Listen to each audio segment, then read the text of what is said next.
Alright, so this chapter shows how Saul's jealousy becomes full-blown obsession. Despite multiple attempts to kill David, God protects him through faithful friends and even supernatural means. Okay, the first part of the chapter covers Saul tells Jonathan to kill David. Saul orders Jonathan and his servants to kill David, but Jonathan warns David and defends him to Saul.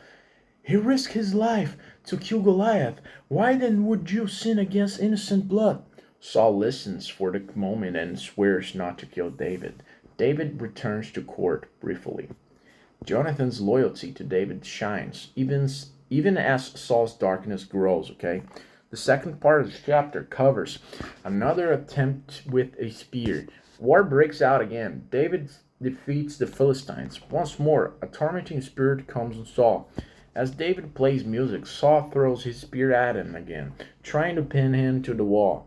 David escapes again. This is the third time Saul has tried this method. Alright, so third part of the chapter covers Michal helps David escape. Saul sends messengers to David's house to watch and kill him in the morning. Michal, which is David's wife, warns him and lets him down through the window. She puts an idol in the bed and covers it to fake David's presence. Okay, when Saul men come, she says, "He is sick." Saul demands they bring him, bed and all, so he can kill him himself. When the deception is discovered, Saul confronts Michal. She lies to protect herself. "He threatened to kill me." Michal, like Jonathan, defies her father to protect David. The fourth part of this chapter covers David escapes to Samuel and God steps in. David flees to Ramah, where Samuel is staying. Saul sends messenger to capture David, but something wild happens. Each group of messenger is overcome by the Spirit of God and starts prophesying instead of arresting him. Saul himself goes to Ramah, and the same thing happens. Okay, he strips off his royal robes and prophesies all day and night, lying on the ground. Okay, it's it's both supernatural protection and divine humiliation. Saul is totally disarmed.